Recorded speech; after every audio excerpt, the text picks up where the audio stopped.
শুভ সকাল বন্ধুরা, কেমন আছো তোমরা সবাই? আশা করছি সবাই ভালো আছো, সুস্থ আছো, আর আমরাও ভালো আছি। আমার আরও একটা নতুন ব্লগে তোমাদের অনেক অনেক স্বাগত জানাচ্ছি। তোমরা দেখছো Sangeeta kitchen with happy family. তো সকাল থেকেই ব্লগটা শুরু করলাম। সকালে উঠে কিন্তু প্রথমে ঘরটা ঝাড় দিয়ে দিচ্ছি। আর প্রতিটা বাড়িতেই কিন্তু যতই কাজ হোক না কেন সেই মহিলারাই করে থাকে। তো যাই হোক, এখন প্রত্যেকটা রুম ভালো করে আমি ঝাড় দিয়ে দিব। তো তারপর কিন্তু চান করে চলে এলাম পুজো করার জন্য। তো সকাল সকাল উঠেই কিন্তু আমি প্রথমে পুজোটা করে নিই, দিলে সারাদিনটা যেন ভালোই যায় মনে হয়। তো যাই হোক, যার যেটা অভ্যেসে পরিণত হয়েছে, ছোটোবেলা থেকেই পুজো করে আসছি তো সেই কারণে। তো যাই হোক, তোমাদের দাদাভাই কিন্তু এখন কয়েকদিন ফুলগুলো তুলে আনছে বলে একটু সময়ও কম যায় আমার। তো এখানে গোপু সোনাকে ভালো করে ফুলটা দিয়ে পুজোটা করে নিচ্ছি। তো আজকে একটু ইচ্ছে হলো কিছু দিদিভাইয়ের কমেন্টস পড়ার জন্য। তো প্রথমে কিন্তু আমি একজনের নাম নেব। তো ও কিন্তু প্রতিদিন ব্লগগুলো দেখে এবং একটা গঠনমূলক কিন্তু কমেন্ট করে। তো এটাও কিন্তু আমার খুব ভালো লাগে, আর আমিও যার ভিডিও দেখি ওখানে কিন্তু আমি গঠনমূলক একটা কমেন্ট করার চেষ্টা করি। কারণ ইউটিউব হোক, ফেসবুক হোক, একটা গঠনমূলক যদি কমেন্ট করা না হয়, সেখানে কিন্তু যে দেখছে ভিডিওটা বা যার ভিডিও দেখছো দুজনের কিন্তু ক্ষতিকারক। এই যে অনেকেই বলে খুব ভালো, খুব সুন্দর, এই সব কমেন্ট না করে যদি একটা গঠনমূলক কমেন্ট করা হয়, তাতে কিন্তু দুজনেরই কিন্তু ভালো হয়। তো যাই হোক, যার নামটা নিতে চাইছি ওর নাম হচ্ছে তুলা দে। দিদিভাই, তোমাকে অসংখ্য ধন্যবাদ। তারপর আরও একজন দিদিভাইয়ের নাম বলছি, সুপ্রিয়া ব্লগ। এই দিদিভাইও একটা গঠনমূলক কমেন্ট করেন। তো তোমাকেও অসংখ্য ধন্যবাদ এত সুন্দর সুন্দর কমেন্ট করার জন্য।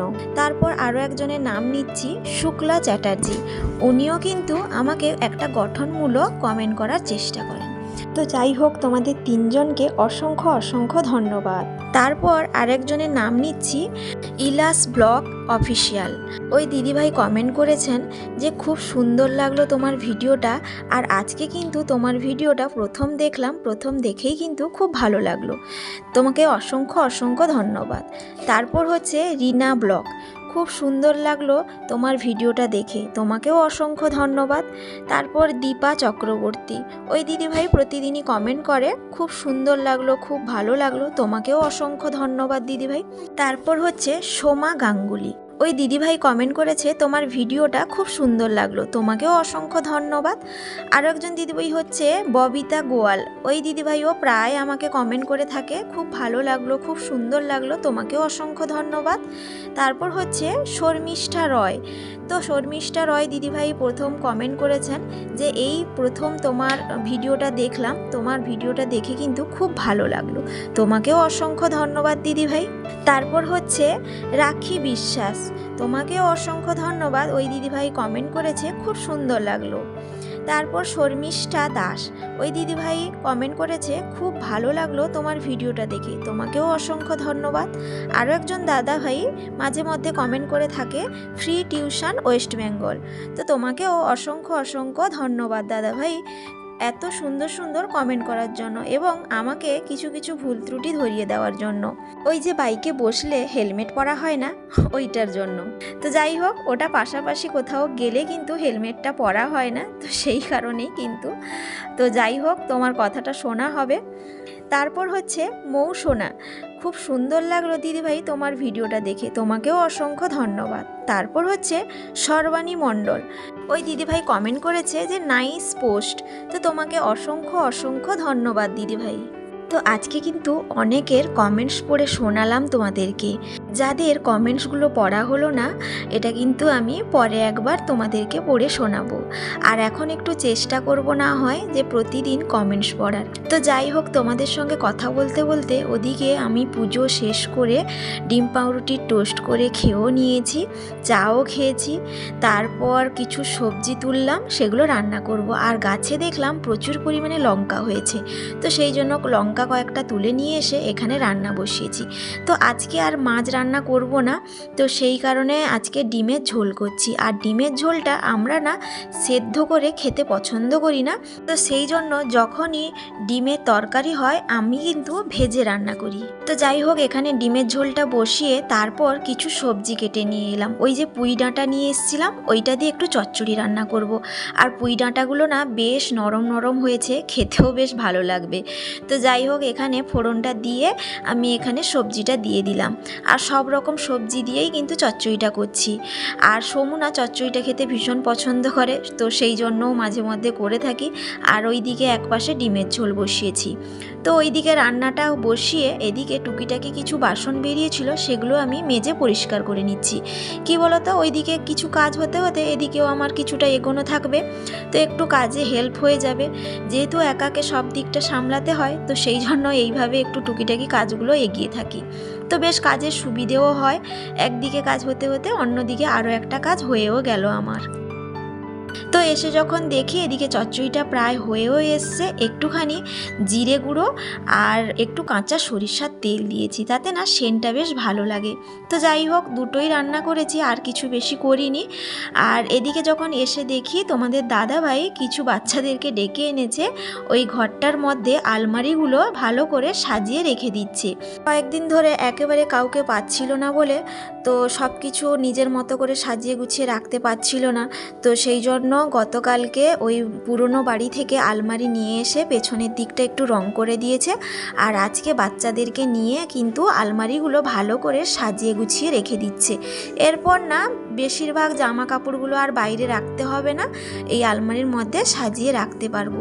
যদিও বেশিরভাগ জিনিসগুলো ওয়ার্ড্রোবে ঢুকে গেছে, কিন্তু পুরনো বাড়ি থেকে কিছু জিনিসপত্র নিয়ে আসা হয়েছে, ওইগুলো আলনার মধ্যে বা কয়েকটা দড়ির মধ্যে টাঙিয়ে রাখা হয়েছে, তো সেইগুলো না এখন গুছিয়ে রাখা যাবে। তো যাই হোক, এখানে প্রথমে না কালো আলমারিটা, মানে এইটা তোমাদের দাদা ভাইয়ের বিয়ের আগের আলমারি। এই আলমারিতে বেশিরভাগই কিন্তু তোমাদের দাদা ভাইয়ের জিনিস থাকতো। আর ওই যে বলেছিলাম না আলমারিটা রং করেছে, এই যে দেখতেই পাচ্ছ পেছনের দিকটা হালকা রং করেছে। আর ছেলেরা যখন নিয়ে আসছিল হালকা রঙগুলো হাতেও লেগে যাচ্ছিল, যেহেতু গতকাল রাত্রিবেলায় রং করেছে না, তো সেই জন্য রঙটা ভালো করে শুকোয়নি। আর এই এত বড় আলমারি বাইরে বের করে রাখা মানে সমু কিন্তু অনেকটা পরিমাণে ঝামেলা করে, তো সেই জন্য তোমাদের দাদা ভাই তাড়াহুড়ো করে কিন্তু ঘরের মধ্যে ভালো করে আলমারিগুলো সেট করে দিচ্ছে। বলছে এখানেই বাতাস লেগে যাবে, আর নিচে যেহেতু রং করা হয়েছে ওটা কোনো সমস্যার ব্যাপার নয়। তো যাই হোক, প্রথমে কালো আলমারিটা সেদিকে রাখা হয়েছিল, কিন্তু দেখা গেল বড় আলমারিটা না ঢোকানোর সমস্যা হচ্ছে, তো সেই জন্য কালো আলমারিটা আবার কিন্তু অন্যদিকে সরিয়ে এই আলমারিটা ঢোকানো হচ্ছে। দেখতেই পাচ্ছ বেশ ভারী, এবং নিয়ে যাওয়া না প্রচুর অসম্ভব ব্যাপার। তো সেই জন্য আলমারির নিচে না একটা কাপড় দিয়ে ওইটাকে টেনে টেনে নিয়ে যাওয়া হচ্ছে, না হলে আলমারিটা সরানোই যাচ্ছে না, প্রচণ্ড পরিমাণে ভারী। আর এই আলমারিটা আমার বিয়েতে বাবার বাড়িতে দিয়েছিল, এই আলমারির থেকে আরও একটা বড় আলমারি দিয়েছিল, তো ওটা চেঞ্জ করে তোমাদের দাদাভাই এই আলমারিটা একটুখানি ছোট এনেছে। কেন বলো তো, আমাদের পুরনো বাড়িতে না যেহেতু মাটির বাড়ি, তো আলমারিটার ভালো করে ঢুকছিল না, তো সেই জন্য আবার এক সাইজ কমিয়ে ছোট আলমারি দেখে এনেছে। তো যাই হোক, এটা ঠিকঠাকই ছিল। তো এখন কিন্তু ঘরের মধ্যে আলমারিগুলো সাজিয়ে রাখা গেল, বেশ ভালোই লাগছে এখন।